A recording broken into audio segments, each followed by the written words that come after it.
Hello everyone, நான் மதன் கௌரி. இந்த video எதுக்குன்னு பார்த்தீங்கன்னா, உலகத்திலேயே ரொம்ப சிறந்த நாடு எது அப்படிங்கிறத எக்ஸ்பிளைன் பண்ணுறதுக்கு தான் இந்த வீடியோ.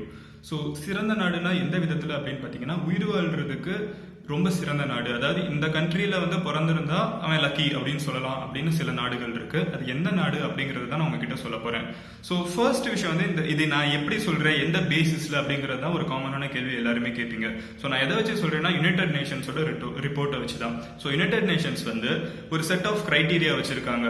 அந்த செட் ஆஃப் கிரைட்டீரியான்னு என்னன்னு பாத்தீங்கன்னா, ஒரு செட் ஆஃப் விஷயங்கள், இதெல்லாம் அந்த கண்ட்ரி கிட்ட எவ்வளவு இருக்கு அப்படிங்கறது உலகத்துல இருக்க எல்லா கண்ட்ரி கிட்டயுமே மெஷர் பண்ணி இந்த நாடு தான் பெஸ்ட் கண்ட்ரி அப்படின்னு சொல்றாங்க. சோ அதுல சில பேசிக்கான விஷயம் என்னன்னு பாத்தீங்கன்னா, லைஃப் எக்ஸ்பெக்டன்சி, அதாவது எவ்வளவு நாள் உயிர் வாழ்றாங்க மக்கள் இந்த நாட்டுல அப்படின்னு பாக்குறாங்க. சோ அதுபடி பார்த்தோம்னா, மொராக்கோ அப்படிங்கிற ஒரு கண்ட்ரி 85 இயர்ஸ் வரைக்கும் ஆவரேஜா எல்லாருமே உயிரோட இருக்காங்க. அதாவது 85 வயசு வரைக்கும் எல்லாருமே உயிரோட இருக்காங்க ஆவரேஜா. சோ அதே மாதிரி அடுத்து பாத்தீங்கன்னா, ஜப்பான்ல 83 வயசு வரைக்கும் உயிரோட இருக்காங்க. சோ இதெல்லாம் வச்சுட்டு யுனைடெட் நேஷன்ஸ் சரி இந்த கண்ட்ரில எல்லாம் லைஃப் எக்ஸ்பெக்டன்சி நல்லா இருக்கு, அதாவது உயிர் வாழ்றதுக்கு உயிர் வாழும் தன்மை அதிகமா இருக்கு அப்படின்னு ஒரு செட் ஆஃப் ஒரு கண்ட்ரிஸ் வச்சிருக்காங்க. மொராக்கோ, ஜப்பான் மாதிரி கண்ட்ரிஸ். இது ஒரு கேட்டகரி இருக்கு. அடுத்த விஷயம் என்னன்னா, சப்போஸ் ஆனா இந்த மொராக்கோ அப்புறம் இந்த ஜப்பான் மாதிரி நாட்டுல என்ன பிரச்சனை அப்படின்னு பாத்தீங்கன்னா, இங்கெல்லாம் நேச்சுரல் கலாமிட்டிஸ் நடக்கிறதுக்கு அதிகமான வாய்ப்பு இருக்கு. நேச்சுரல் கலாமிட்டிஸ்னா என்னன்னு பாத்தீங்கன்னா, இந்த நேச்சுரல் டிசாஸ்டர்ஸ், இப்போ சென்னையில சுனாமி வந்துச்சு, குஜராத்ல எர்த்குவேக் வந்துச்சு, இந்த மாதிரி நிறைய விஷயங்கள் நடக்கிறதுக்கு இந்த கண்ட்ரில எல்லாம் அதிகமா இருக்கு. 85 வயசு வரைக்கும் ஒருத்தர் உயிர் வாழ்றதுக்கு வாய்ப்பு நிறைய இருந்தாலும், அங்க என்ன பிரச்சனைன்னு பாத்தீங்கன்னா, சுனாமி மாதிரி விஷயங்கள்லாம் ஜப்பான்ல அடிக்கடி வரும். மொராக்கோல வல்கானிக் எரப்ஷன்லாம் நிறைய இருக்கும். சோ இந்த மாதிரி சில பிரச்சனைகள் இருக்கிறதுனால அவங்க கொஞ்சம் நெகட்டிவ் ஆயிட்டாங்க. சோ அடுத்து என்ன விஷயம் பாத்தீங்கன்னா, இந்த மாதிரி நேச்சுரல் டிசாஸ்டர்லாம் வந்தா அதை மேனேஜ் பண்றதுக்கு கவர்மெண்ட் நல்ல ரிசோர்ஸ்ஃபுல்லா, நல்ல பவர்ஃபுல்லா இருக்கணும் அப்படின்னு ஒரு கேட்டகரி போட்டாங்க. சோ அந்த கேட்டகரியில யார் யார் முன்னாடி இருக்காங்கன்னு பாத்தீங்கன்னா, சவுதி அரேபியா, கட்டார், இவங்க கிட்ட நிறைய மணி இருக்கு. எவ்வளவு ஒரு பெரிய நேச்சுரல் டிசாஸ்டர் வந்தாலும் மக்களை காப்பாற்ற முடியும் அப்படிங்கிற ஒரு கேட்டகரிக்கு இருந்துட்டாங்க. சோ அந்த லிஸ்ட் பாத்தீங்கன்னா, அதுல இன்னொரு ஒரு பிரச்சனை இருக்கு.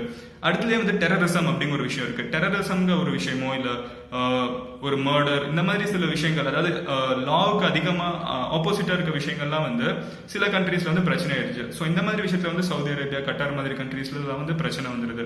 இப்போ கூட ரீசெண்டா நிறைய பிரச்சனை போயிட்டு இருக்கு மிடில் ஈஸ்ட்ல.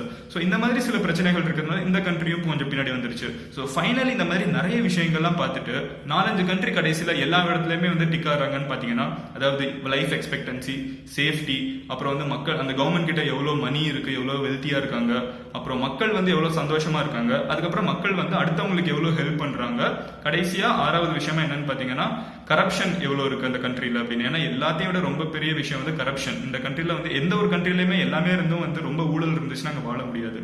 இந்த மாதிரி நிறைய கேட்டகரிலாம் கன்சிடர் பண்ணி அவங்க லிஸ்ட் எடுத்து பார்த்தாங்கன்னா, கடைசியில வர கண்ட்ரிஸ் என்னென்னு பாத்தீங்கன்னா, நெதர்லாண்ட்ஸ், ஐஸ்லாந்து, சுவிட்சர்லாந்து அப்படின்னு அப்புறம் நார்வே. ஸோ இந்த கண்ட்ரிலாம் வருது. ஸோ இந்த கண்ட்ரில ஃபர்தரா இன்னும் சிம்பிளிஃபை பண்ணி பார்த்தீங்கன்னா, உலகத்திலேயே ரொம்ப சிறந்த கண்ட்ரி வாழ்றதுக்கு எதுன்னு பார்த்தீங்கன்னா ஐஸ்லாந்து அப்படின்னு ஐநா சபை, அதாவது யுனைடெட் நேஷன்ஸ் கன்க்ளூட் பண்றாங்க. இந்த விஷயத்தை உங்ககிட்ட ஷேர் பண்ணணும்னு நினைச்சேன், அதுக்காக தான் இந்த வீடியோ. So interesting right. உலகத்தில் எவ்வளவோ கண்ட்ரிஸ் இருந்தாலும் ஒரு கண்ட்ரி அவங்க ஃபைனலி சூஸ் பண்றாங்க. அந்த கண்ட்ரில எவ்வளவு பிளிஸ்ஃபுல்லா இருப்பாங்கிறத யோசிச்சு பாருங்க. It's already added to my bucket list. கண்டிப்பா நாங்கள் போகணும்னு ஆல்ரெடி யோசிச்சிருக்கேன். கண்டிப்பா போகணும் ஒரு நாள்.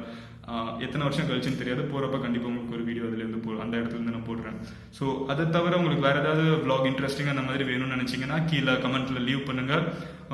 அப்புறம் keep the discussion going on. நம்ம ஒரு கம்யூனிட்டி மாதிரி உருவாயிட்டு இருக்கோம். நான் அடிக்கடி சொல்லிட்டு இருக்கேன். நிறைய பேர் இப்போ ரெகுலரா கீழே கமெண்ட் பண்றீங்க. எனக்கு நிறைய பேரே எனக்கு பழகிடுச்சு. ஸோ ஒவ்வொரு டைமுமே வீடியோ வந்துச்சுன்னா நானே கீழே போய் தேடுவேன், யார் யாரெல்லாம் கமெண்ட் பண்ணியிருக்காங்க, யார் யார் பண்ணல அப்படின்னா. So thanks for all the love and support. இதை தவிர உங்களுக்கு வேற ஏதாவது வீடியோ வேணும்னு நினைச்சீங்கன்னா கீழே லிங்க் என்னோட எல்லா சோஷியல் மீடியா பேஜஸ்க்குமே லிங்க் டிஸ்கிரிப்ஷன்ல இருக்கு. நீங்க அது எல்லாம் மெசேஜ் பண்ணலாம். இன்ஸ்டாகிராமோ இல்ல ஃபேஸ்புக்கோ இல்ல ட்விட்டரோ எதா இருந்தாலும் ஐ வில் டெஃபினெட்லி ரிப்ளை. நான் எல்லாமே வாசிக்கிறேன்.